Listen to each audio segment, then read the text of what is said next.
সুধী দর্শক মণ্ডলী, প্রতি রবিবারের মতো আজও আপনাদের সামনে হাজির হয়েছি পল্লী কর্মসহায়ক ফাউন্ডেশনের এবং এর সহযোগী সংস্থার কার্যক্রম সম্পর্কে আলোচনার জন্য। আজ আমরা দুগ্ধ বাজারজাতকরণ সম্পর্কে আলোচনা করব।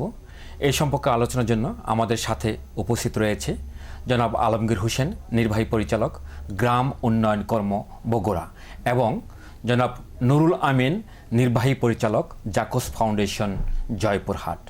আপনাদেরকে শুভেচ্ছা। সুধী মণ্ডলী, যে কোনো ব্যবসায়ের মূল বিষয় হল বাজারজাতকরণ। পল্লী কর্মসহায়ক ফাউন্ডেশনের বেশ কিছু সহযোগী সংস্থা দুগ্ধ খামারিদের সহযোগিতায় গরুর দুধ বাজারজাতকরণে লিঙ্কেজ তৈরি করে দিচ্ছে। এর ফলে খামারিরা ন্যায্য মূল্য পাচ্ছে, একই সাথে এই ব্যবসায় উৎসাহী হয়ে আত্মকর্মসংস্থানে নিয়োজিত হচ্ছে। আজ আমরা আলোচনা করব দুগ্ধ বাজারজাতকরণ সম্পর্কে। মূল আলোচনায় যাওয়ার আগে আপনাদের এ বিষয়ে একটি প্রতিবেদন দেখার আমন্ত্রণ জানাচ্ছি।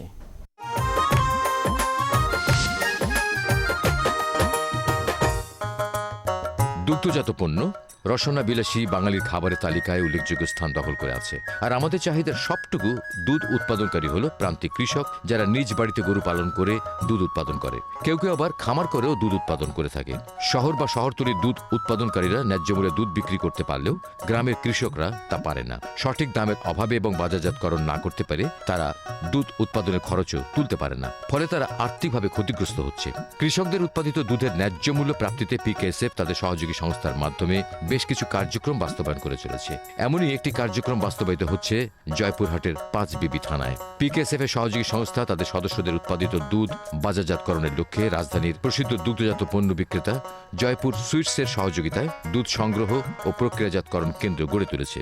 পিকেএসএফ এর সহযোগী সংস্থা যারা কাজ করছেন পিকেএসএফ এর সাথে, সেই জয়পুরহাটের জাকোস ফাউন্ডেশনের সাথে আমরা কাজ শুরু করি। যেটা আমাদের মূল উদ্দেশ্য ছিল যে গ্রামে ওখানে অনেক দুধ উৎপাদন হয়, কিন্তু ওরা সঠিক মূল্য পাচ্ছিল না। তো আমার মিষ্টির কোয়ালিটিটা কন্ট্রোল করার জন্য আমাদের র মেটেরিয়ালের খুব দরকার হয়। সেই ক্ষেত্রে আমরা ওখানে ইউনিট শুরু করি এবং ওখানে এখন দুধের দাম আগে যেটা ছিল 18-20 টাকা, সেটা এখন 36 থেকে 40 টাকাতে চলে এসেছে। তার ফলে আপনার গ্রামের যারা দুধ উৎপাদন করছে, ক্ষুদ্র খামারি এবং মাঝারি খামারি, তারা বেনিফিটেড হচ্ছে ডিউ টু আমরা যাওয়ার কারণে। এবং আমাদের মেইন উদ্দেশ্য হলো যে আলটিমেটলি ওখানকার দুধগুলো আমরা ঢাকায় মার্কেটিং করব, এবং সার্বিক তত্ত্বাবধানে এবং সহযোগিতায় যারা থাকবেন তারা জাকোস ফাউন্ডেশন। বেশ কয়েকজন কর্মী দুধ সংগ্রহে কাজ করে। গ্রামের নির্দিষ্ট একটি বাড়িতে এই গ্রামের সকল সদস্য দুধ নিয়ে উপস্থিত হয়। দুধ সংগ্রহকারী সেখান থেকে দুধ সংগ্রহ করে থাকে। আমি আগে কৃষি করেছিলাম, তো তখন আমার খুবই অভাব ছিল। জাকোসের স্যার আসে আমাদের বললো যে আমরা দুধ কালেক্টর করি, এখানে তোমরা দুধ দিবে নাকি? তাই আমি বললাম যে দুধ দিব। আমরা সব বাড়ি সংগ্রহ করে, সব গ্রাম 2-3টা গ্রাম আমরা সংগ্রহ করে আমরা দুধ নিয়ে যাই, দিয়ে আমরা ছানা করে দিয়ে আমরা টাকা পয়সা নিয়ে যাই। এই 5-7 হাজার টাকা দিয়ে আমার সংসার চলাই, মোটামুটি চলবলে লেখাপড়া খরচপাতি সব কিছু আমাদের হয়, কোনো সমস্যা হয় না। পিকেএসএফ এর সহযোগী সংস্থার সদস্যরা এই পদ্ধতির ফলে দুধের ন্যায্য মূল্য পাচ্ছে। আগে আমাদের একটু দুধ বিক্রয়ের একটু সমস্যা ছিল। জাকোস ফাউন্ডেশন আসার পর আমরা আগের তুলনায় একটু দামও বেশি পাই এবং আমাদেরকে বাজারেও নিয়ে যেতে হয় না। এখান থেকেই মিল কালেক্টর আমাদের দুধ সংগ্রহ করে নিয়ে যায় বাজারে, এবং টাকারও কোনো সমস্যা হয় না। এবং পাশাপাশি এই দুধ বিক্রয়ের সুবিধার কারণে অনেকেই উদ্বুদ্ধ হয়েছে। 1990 সাল থেকে গাভী পালি এবং গাভীর দুধ বিক্রি করি। দুধ বিক্রি করে আমার ছেলে দোকান করায় দিচ্ছে এবং গাড়ি কিনে দিচ্ছে। আমরা সবাই একত্রিত হয়ে লিটনকে দুধ দেই। আমরা এভাবে দুধ দিয়ে আগের চেয়ে আমাদের একটু আর্থিক আমাদের অনেক উন্নতি হয়েছে। সংগৃহীত দুধ সহযোগী সংস্থার কর্মী কেন্দ্রে নিয়ে আসে। এখানে দুধ ওজন দেবার পাশাপাশি দুধের সঠিক মানও নিশ্চিত করা হয়। এ কেন্দ্রে একজন ব্যবস্থাপক সহ বেশ কয়েকজন কর্মী কাজ করে তাদের জীবিকা নির্বাহ করে। এলাকার সাধারণ মানুষের যাদের 1 কেজি, 2 কেজি, 5 কেজি, 10 কেজি দুধ এইসব কিনি। আবার নির্দিষ্ট কিছু গোয়াল আছে যারা দূর দূরান্ত থেকে দুধ নিয়ে আসে আমাদের এখানে বিক্রয় করে। আবার আমাদের কিছু ফার্ম আছে, যে ফার্মের মালিকেরা হ্যাঁ, এখানে বিভিন্ন এনজিওর সদস্য, তারা এনজিও থেকে লোন নিয়ে, বিশেষ করে জাকুশ থেকে লোন নিয়ে তারা গাভী ক্রয় করে দুধ সংগ্রহ করে দুধ আমাদের এইখানে ন্যায্য মূল্যে বিক্রি করে এবং তাতে তাদের খুব উপকার হয়। দুধ ন্যায্য মূল্যে ক্রয় করিয়া এখান থেকে ছানা মাওয়া তৈরি করে ঢাকায় জয়পুর সুইটসে পাঠিয়ে দেয়। সেইখানে ছানা মাওয়া থেকে মিষ্টি তৈরি হয়, নির্ভেজাল এবং ভালো মিষ্টি, উন্নত মানের মিষ্টি। এখানে 2 বছর হচ্ছে চাকরি করতেছি এবং এখানে আমি যে বেতনটা পাই 6,500 টাকা, এতে আমার পরিবার ইনশাআল্লাহ ভালোভাবেই চলে। আর এখানে আরও যে কর্মচারী আছে তাদেরও এই প্রতিষ্ঠানটা হয়, তাদের পরিবারে যে বেতনটা পাচ্ছে তাদের মোটামুটি ভালোভাবে চলে। এই কেন্দ্রে দুধ থেকে ছানা, মাওয়া ও মাখন তৈরি করা হয়। এখানকার উৎপাদিত কাঁচামাল সঠিক নিয়মে সংরক্ষণ করে ঢাকায় পাঠানো হয়। ঢাকায় জয়পুর সুইটস তাদের কারখানায় এই কাঁচামাল ব্যবহার করে নানা ধরনের মিষ্টি, ঘি ও দুগ্ধজাত পণ্য তৈরি করে ভোক্তার হাতে পৌঁছে দিচ্ছে। পিকেএসএফ তাদের সহযোগী সংস্থার মাধ্যমে দুধ বাজারজাতকরণে এগিয়ে এসে 5BB এলাকার দুধ উৎপাদনকারীদের সঠিক মূল্য প্রাপ্তিতে যেমন সহায়তা করছে, তেমন তাদের জীবনমান উন্নয়নেও অগ্রণী ভূমিকা রেখে চলেছে।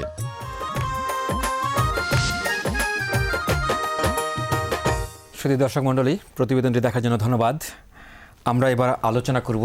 আলোচনার প্রথমেই জনাব খন্দকার নুরুল আমিন, এখানে অনেক স্টেক হোল্ডার রয়েছে, আসলে এই চক্রটা কীরকম? প্রতিষ্ঠান একটি স্টেক হোল্ডার, এরপরে দুগ্ধ যারা উৎপাদন করে, তারপরে কালেক্টর দেখলাম, তারপরে এইভাবে আর কারা কারা জড়িত এই চক্রের সাথে? প্রতিবেদনে দেখেছি যে উৎপাদনকারী সরাসরি আপনার বাজারজাতকরণ করছে না।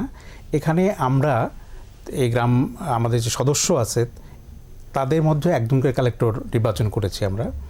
এই কালেক্টরের দায়িত্ব হচ্ছে নির্দিষ্ট গ্রামের দুধগুলো সংগ্রহ করা এবং ওখানে মান নিয়ন্ত্রণ করা। তাদের সামনেই সদস্যদের সামনে মানটা দেখা হয় যে কী মানে দুধ তারা দিয়েছে, এবং এই কর্মী এই দুধগুলো আমাদের 5BBতে যে কালেকশন সেন্টার আছে, এটা মূলত জয়পুর সুইটের সেন্টার, কিন্তু ব্যবস্থাপনার দিকটা আমরা দেখে থাকি।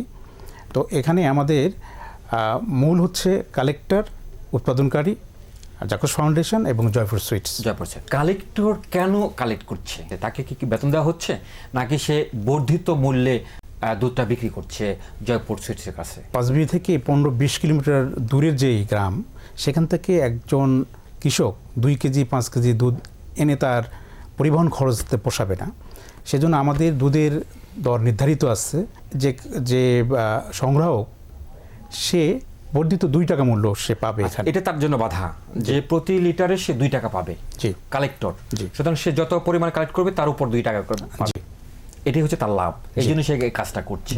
এই যে 2 টাকা অর্থাৎ 48 টাকা যদি কিনে 50 টাকা সে পাবে, কিন্তু সে তো বলতে পারবে না যে আমি 50 টাকা কিনেছি। প্রত্যেক সপ্তাহে আমরা একটা সমিতিতে আমাদের কর্মীরা যায়, আমাদের কর্মকর্তারা যায়, আমরা তথ্যর যে সঠিকতা এটা প্রত্যেক সপ্তাহে আমরা যাচাই করতে পারি। এবং এখানে যদি কেউ দরটা নিয়ে কারসাজি করার চেষ্টা করে, এই সুযোগ নাই। যদি করেও থাকে পরের সপ্তাহে সে অবশ্যই ধরা পড়বে। খন্দকার আলমগীর হোসেন, আপনার কর্ম এলাকাটা অধিকাংশ এলাকা চর এলাকা। আপনার চরের যে দুগ্ধ উৎপাদনকারী যারা রয়েছে তারা এই সহযোগিতা কিভাবে পাচ্ছে? চর অঞ্চলগুলোতে যারা এই যে দুধের পরিমাণটাও মেইনল্যান্ডের সাথে তুলনামূলক অনেক বেশি উৎপাদিত হয়, কিন্তু তাদের বিক্রয়ের যথাযথ ব্যবস্থা না থাকায় তারা কিন্তু 10 থেকে 12 টাকা লিটার দুধ তারা বিক্রি করে। গাভী পালনের, প্রতিপালনের যে খরচ সেটাও তাদের কাভার হচ্ছে না। আবার অনেক সময় দেখা যাচ্ছে যে 10 টাকা যে বিক্রি করবে এরকম ক্রেতাও ওখানে বিক্রি করতে পারবে। আজ থেকে 3 বছর আগের যে চিত্রটা ছিল যে তখন 8 থেকে 10 টাকা ঊর্ধ্বে, কোনো সময় 11 টাকাও বিক্রি হয়েছে পার লিটার দুধ। কিন্তু এখন আমাদের সেই দুধ আমরা যখন তাদেরকে আমরা গ্রুপ করলাম এবং এই মার্কেটে এবং মিলভিটার সাথে আমাদের গাবতলীতে, বগুড়া জেলার গাবতলীতে মিলভিটা আছে, এবং এদের সাথে একটা গ্রুপের সমবায়ের মতো একটা গ্রুপ করলাম। এই দুধগুলো ওখান থেকে কালেক্ট করবে, 200-300 লিটার দুধ, 500 লিটার কালেক্ট করে এক সময় তারা নদীতে করে নৌকা, এবং আমরা একটা নৌকাও করে দিছি। আচ্ছা, এই জন্য আপনারা পরিবহনের ব্যবস্থা করেন? পরিবহনের একটা ব্যবস্থা করা হয়েছে যে নৌকা দিয়ে তারা নিয়ে আসবে। দুধের যে কি বলে শীতলীকরণ প্রক্রিয়া, তাদের একটা কন্টেনার আছে, ওই কন্টেনারে হয়তো 6 ঘন্টা বা 8 ঘন্টা পর্যন্ত তারা ধরে রাখতে পারে। যে কালেক্টর যিনি, সে ওই প্রতি লিটার দুধের উপরে কিছু বর্ধিত মূল্য পাবে। এখানে কালেক্টর যেভাবে নিয়োগ করা হয়েছে, যেহেতু গ্রুপের সদস্যদের মধ্যে কালেক্টর নির্বাচন করা হয়েছে, ওই যে সেও একজন উপকারভোগী, তো সে এই দুধটা নেবে এবং ওইখানে মিলভিটেতে দেবে। মিলভিটে একটা রেট করা আছে এবং সেটা আবার ফ্যাটের উপর ভিত্তি করে, ওই দুধের ফ্যাটের গুণগত মানের উপর ভিত্তি করে মূল্যটা নিতে হয়। অনেক সময় কোনো সময় 38 টাকা হয়, কোনো সময় 34 টাকা হয়, কোনো সময় 39 টাকা, এরকম ফ্লাকচুয়েট করে। তখন এইভাবে তারা এই রেটটা, ওখানে দেখা যাচ্ছে যে পার লিটারে 3 টাকার মতো একটা ফ্লাকচুয়েট থাকে। আচ্ছা, মার্জিনটা 3 টাকার মধ্যে রাখা হয়, যেটা কালেক্টর ভোগ করবে, যে সে ওখান থেকে নিয়ে আসবে।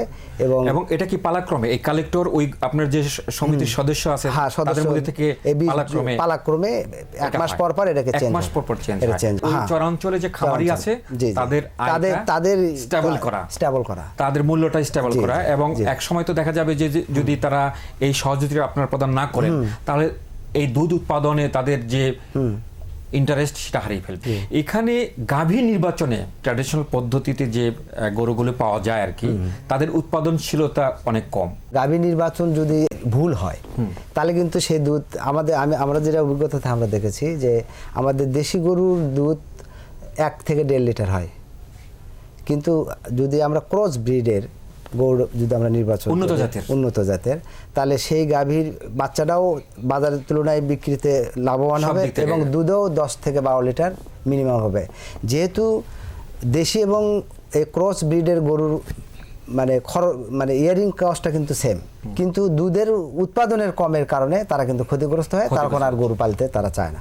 তখন এই ক্ষেত্রে আমাদের যারা আমাদের অর্গানাইজেশনে যে ডাক্তার, যেমন ডিভিএম ভেটেরিনারি যারা আছে, তারা এই ক্ষেত্রে ওই প্রত্যেক 3-4 গ্রাম অনুযায়ী একটা করে আমরা ওই যে প্যারাভেট যাকে হয় এদেরকে আমরা এই 7 দিনের করে একটা কোর্স করায় দেওয়া হয়েছে। যে তারা আমরা যখন বলতে গেলে এর আগে যদি আমি একটু ব্যাকগ্রাউন্ড বলতে হয়, সিএলপিতে যখন আমরা কাজ করি তখন বাজার থেকে সরাসরি আমাদের ডিভিএম সহ এবং প্যারাভেট মিলে গরুটা কেনা হয়েছিল। এই সময়ে আমাদের একটা বাহিনীকেও, সুতরাং এই ধরনের পরামর্শ আপনারা দিয়ে থাকেন, অর্থ তো দেনই, হ্যাঁ, ঋণ হিসেবে অর্থ দিচ্ছেন যে গরুগুলো কি জাতের গরু কিনতে হবে, গরু কিনবে, কি ধরনের গরু কিনবে। আমি জয়পুর হাটের অভিজ্ঞতাটা একটু পরে শুনবো, তার আগে একটি বিরতিতে যেতে হচ্ছে। শুধু দর্শক মণ্ডলী, আমরা একটা বিরতিতে যাচ্ছি, ততক্ষণ আমাদের সাথে থাকবেন।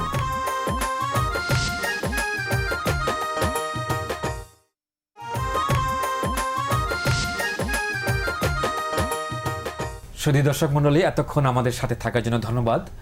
বিরতিতে যাওয়ার পূর্বে আমরা আলোচনা করছিলাম যে চর এলাকায় যে সকল গাভী নির্বাচন করা হয় সেখানে আমাদের সহযোগী সংস্থা সমূহের ভূমিকাগুলো কি। যখন সদস্যরা গরু নির্বাচন করে তখন তারা অনেকটা বুঝতে পারে না যে কোন গরু কতটুকু দুধ দিবে বা তাদের উৎপাদনশীলতাটা কতটুকু। আপনাদের ক্ষেত্রে সেটা কিরকম? যে আমরা যে কাজটা প্রথমে শুরু করেছিলাম জাত উন্নয়নের কাছে, পিকেএসএফ এর সহায়তা একটা প্রকল্প ছিল আমাদের।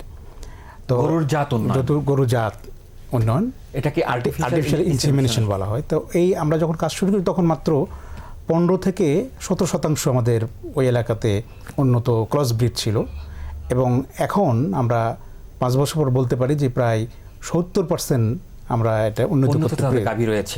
এটা কি আপনাদের সদস্যদের মধ্যে? এটা মূলত আমাদের সদস্যের মধ্যে, কিন্তু বাহিরেও এটা সম্প্রসারণ ঘটেছে। আচ্ছা, আমরা এটা জাত উন্নয়নের ফলে দেখলাম যে আমাদের দুধের পরিমাণ অনেক বেড়ে গেছে। তখন আমাদের প্রয়োজন হলো বাজার সংযোগের। এই যে যেটা করেছে আমরা দেখলাম, এই সংযোগের আগে আমাদের এলাকাতে 15 থেকে 20 টাকার বেশি দুধের দাম ছিল না, এবং এটা ক্রেতাও নিয়মিত পাওয়া যেত না। তো পিকেএসএফকে ধন্যবাদ যে তারা জয়পুর সুইটসের সঙ্গে আমাদের একটা লিঙ্কেজ করে দিয়েছে। লোকাল যারা আপনাদের বাইরে যারা আছে তাদের এই মার্কেটিংটা কিভাবে হয়? মূলত তারা গোয়ালা দেখতে দুধ দিত, এবং এটা স্থানীয় রেস্টুরেন্টে। আপনাদের যে যারা মিডলম্যান তারা কিন্তু গোয়ালা নয়, তারা আপনাদের উপকারভোগী না। এখানে স্যার আমি 1 মিনিট কথা বলি। সেটা হলো যে যেমন আমরা কিন্তু একটা ডেইরি ফার্ম করেছিলাম, আচ্ছা, এবং আছে, এবং আমরা সেখানে কন্ট্রাক্ট ফার্মিং আমরা করেছি, এবং কন্ট্রাক্ট ফার্মিংগুলো আমরা করতে গিয়ে আমাদের এই ফার্মের যে উৎপাদিত বকনা আপনিও জানেন যে আমরা একসময় ভিয়েতনামে স্টাডি ট্যুরে আমরা গিয়েছিলাম, ওখান থেকে আপনার সাথে আমার কিছু দেখার আলোচনা হয়েছিল। সুযোগ হয়েছিল।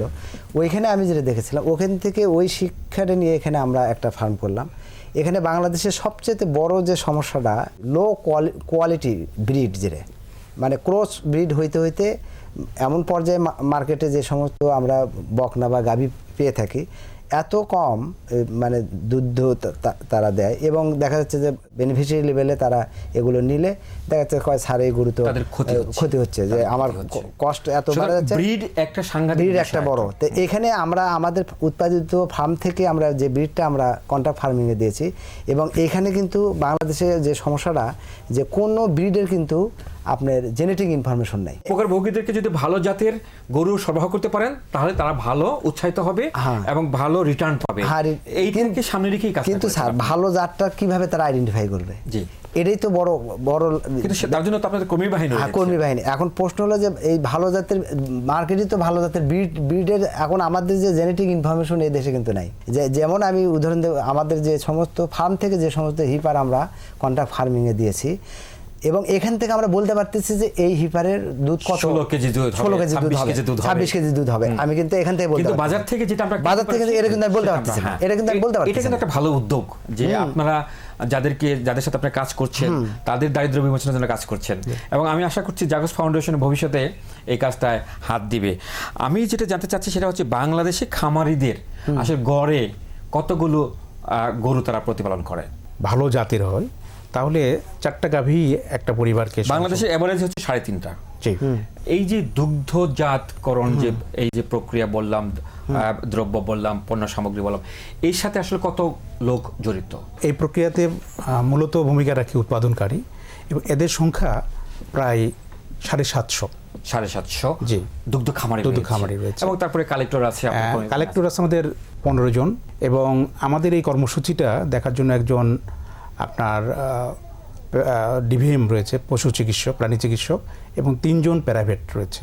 এটা আলাদা হবে, হ্যাঁ, এটা রয়েছে, সবসময় এটাই দেখাশোনা করে, মনিটরিং এর মধ্যে রাখছে। এবং এখানে জয়পুর সুইটসের যে ক্রয় কেন্দ্র, এখানে তাদের 15 জনের মতো মানুষ কাজ করে, এবং জয়পুর সুইটসকে ধন্যবাদ দিচ্ছি যে তারা ঢাকা থেকে জয়পুরহাটে গিয়েছে